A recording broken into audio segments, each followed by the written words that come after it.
Mr. Speaker, I yield myself such time as I might consume, and I ask unanimous consent that all members have 5 legislative days within which to revise and extend their remarks on this bill. Without objection.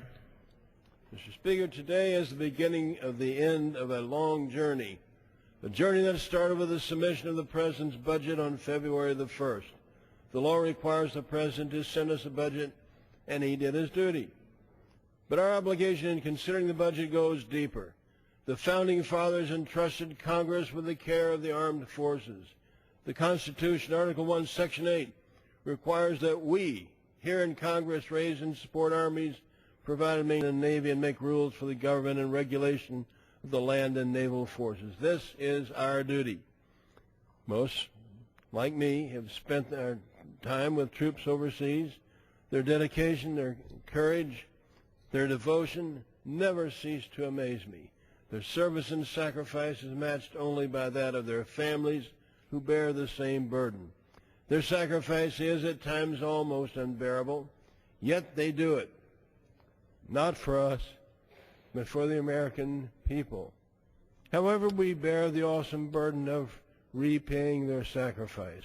For 48 consecutive years, the Congress has carried out its duty to the men and women of the military by passing a defense authorization bill.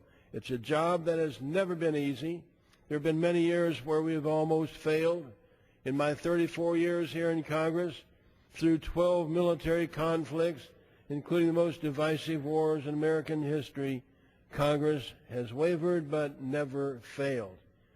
This bill is a must-pass piece of legislation. Don't let anyone tell you different. There are literally hundreds of needed provisions in here that will not become law any other way. I have time to only name a few. This bill stops an increase in health care fees from hitting the families of military personnel. It authorizes military families to extend TRICARE coverage to their dependent children until age 26. It adopts comprehensive legislation fighting sexual assault in the military. It creates a counter-IED database and enhances the effort to develop new, lightweight body armor. It gives DoD new tools and authorizes to reduce its energy demand while improving military readiness. It bolsters our defense against cyber attacks.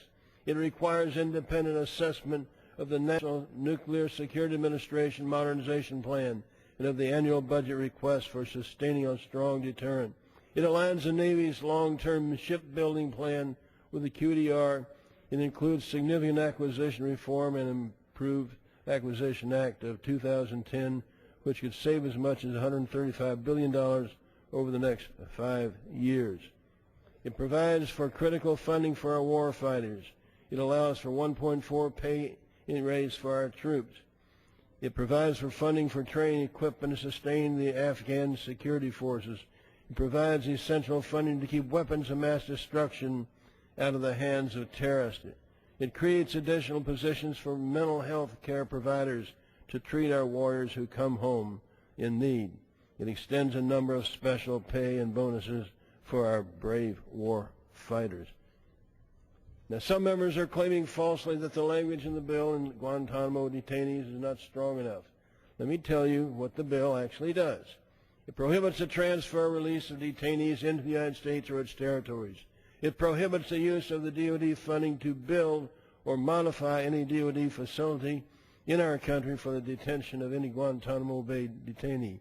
This restriction applies not only to Thompson, Illinois, but to the whole country. It prohibits the transfer or release of any Guantanamo Bay detainee to any country which has received a detainee and allowed that detainee to return to the battlefield. This is the most thorough and comprehensive set of restrictions ever placed on the transfer and release of detainees.